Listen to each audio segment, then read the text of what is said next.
This will be the last video of the part series on how to install a kitchen.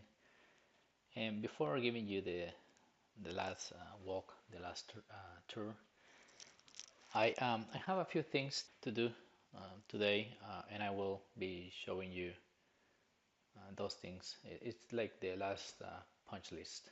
So a few things are handles. The kitchen already has handles, but we still have to do handles everywhere else. There is 3 bathrooms, I believe, 2 closets, and a small bar area. And I think it's more 4 or 5 bathrooms, I think. Anyways, the client didn't have the handles by the time we came back to do the handles for the kitchen. And the kitchen has these simple handles that doesn't require any templates. These are just mounted, at the edge of the door and screwed from the back. That's why I didn't show it on the videos. So we have that. We also have 2 poles that we were missing for one of the closets. We do have some screw caps that we're gonna be making off of this edge banding. So it's the same color as the material. Okay, it's just PVC edge banding, and I use this tool to pretty much punch the PVC. But first, before punching the PVC, I do add.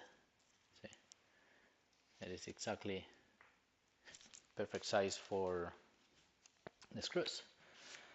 But before doing that, I put double-sided tape in the back of this so I can punch with the tape, and that's ready to cover the screw.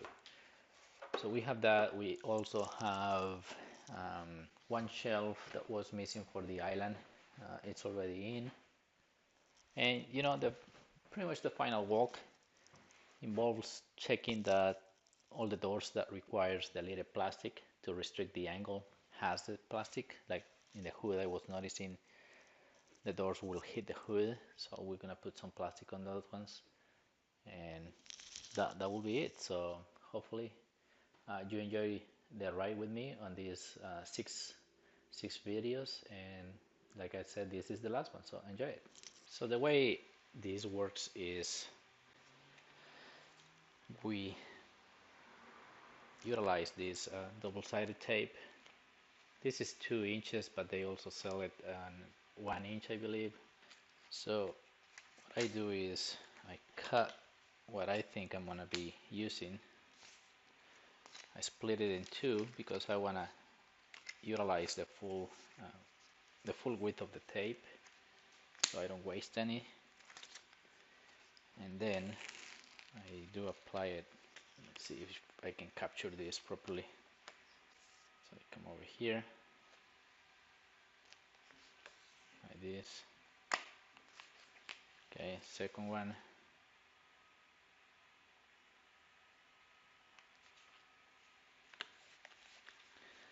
There it is. Cut it, and it's done. So now with the puncher, go like this, and I don't know if you can see it properly, but there is the cap, and then when I lift it up, it automatically leaves the plastic protection of the tape. It lifts it over there, and it's ready to be basically glued to the screw cap that I want to cover. So I'll show you upstairs. I think I don't need any of this. I do need this. I'll show you upstairs where I'm putting it. See, I have this closet here. A lot of sun coming through the window. Let me see if I have lights over here to help a little bit. Okay, so this is on a small closet. I know that sunlight is kind of ruining the video a little bit.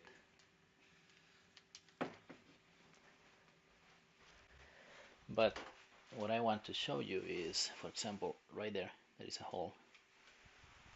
And right there, screw holes. So I go ahead and I apply the little screw cap.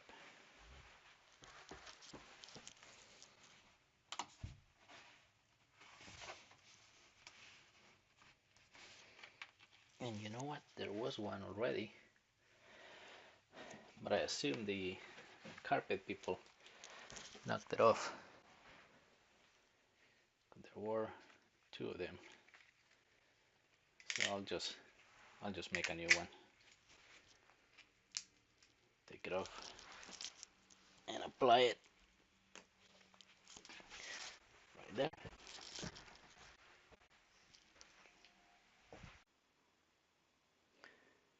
So we are completely done over here, and this is how the kitchen turned out.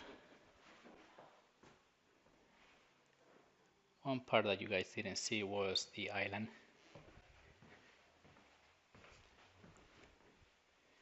Has a microwave, and I ended up doing small details, like for example the Lazy Susan. It has a magnet right there, the corner.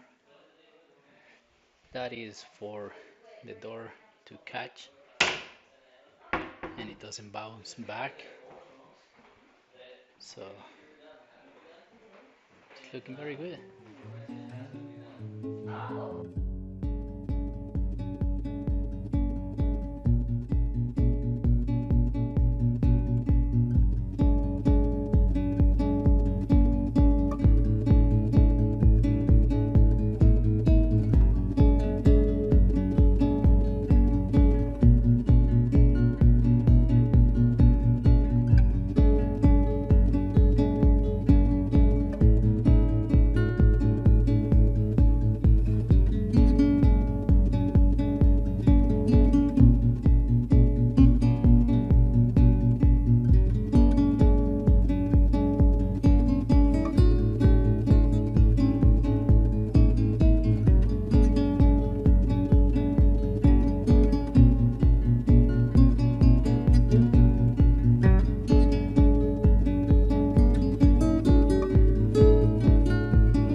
Thank you for watching.